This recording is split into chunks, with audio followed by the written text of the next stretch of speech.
The cousins were getting on brilliantly, but not everybody was a fan of the love match, and some even despised the idea. George's mother and her sister were some of the people against the love match between the first cousins. Not that it was because of this. They were just worried about the political problems the match would cause, and marriages were often a way to improve friendships between countries and political parties. Please continue to support my channel by subscribing. It was George's aunt that put an end to the love match.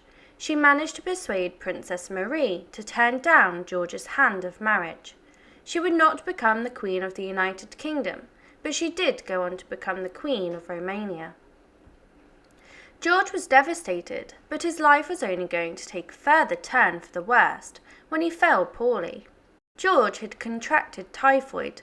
This was a scary concept for the prince's family, as it was rumoured to be the same disease that stole the life of his grandfather, Prince Albert. He was completely out of action for 6 weeks, while he recovered from the illness. He spent the time lying in bed and just praying for it to be all over with.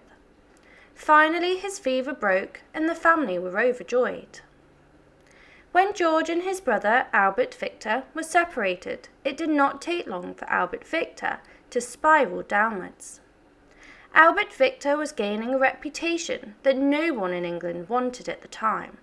There were rumours spiralling of all varieties, including scandalous affairs with chorus girls, as well as controversial antics at a gay brothel. Albert Victor would become engaged to Mary of Teck, but due to tragedy, the pair would never go on to marry. Instead, there was a twist on the horizon. The pair were blissfully engaged for 6 wonderful weeks before the influenza pandemic hit and ravaged the royal court.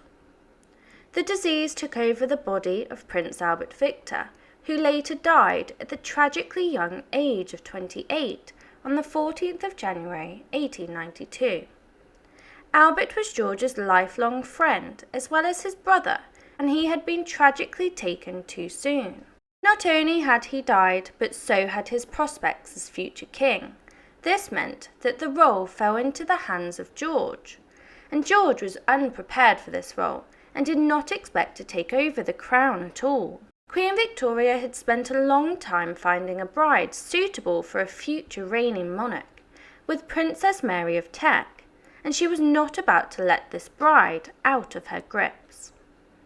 Queen Victoria therefore wished for Mary of Teck to marry George instead, and this was a strange twist of events, as she was previously married to his dead brother. Surprisingly, this match worked out very well for the pair. George and Mary must have struggled at first with the notion of marrying each other, when the pair envisioned completely different roles in their relationship. However, over the coming months, the pair would grow to like one another, and they shared a deep grief for Albert Victor. 1 year after losing Albert, George asked Mary's hand, and she said yes. George and Mary of Teck had a dedicated and loving relationship. Their relationship in private was an affectionate one, but in public they appeared cold and distant due to George struggling with public affection. Their love was evident in the loving letters that they sent each other over the years, and pretty soon they would both need all the help that they could get. George and Mary would go on to have a large family together, producing many heirs to the throne.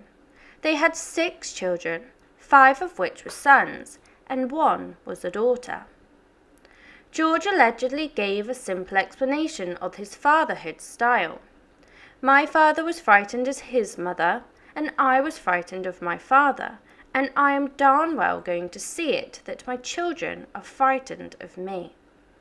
That would certainly line up with what his son Henry would later say about him, calling George a terrible father. Maybe the kids resented the fact that George didn't give them the life that most royal families expected. George was entitled to live in the most lavish of palaces and castles in the UK, but instead he opted for a more humble small family home at York Cottage, a relatively small house in Norfolk. Despite being the next in line for the throne as the King of the UK, his appearance on the outside would make you believe that he was just an upper middle class family rather than the next king. Perhaps he loved this home so much because it allowed him to take part in his hobbies in the countryside. Queen Victoria was still alive, and so the crown was still very far away from George at this point.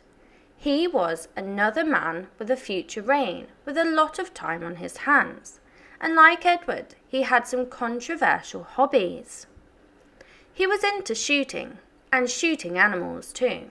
He had plenty of time to kill, and he took that literally. As his official biographer put it, when he was the Duke of York, he did nothing at all but kill animals and stick in stamps. George's two great loves were hunting and stamp collecting, though one of those pastimes got a little bloodier than the other. When George became the Emperor of India, George and his wife took a trip through the Indian subcontinent, giving him access to many big game kills. During his 10-day trip, he shot 21 tigers, 8 rhinos, and a bear. He may have been rich, but you did not want to mess with George while he had a gun in his hand. George was becoming obsessed with his bloody hobby of killing animals, and one day he perhaps took it too far when he went hunting for a 6-hour stint on the 18th of December 1913. In that time, he shot 1,000 pheasants. That's one bird every 20 seconds.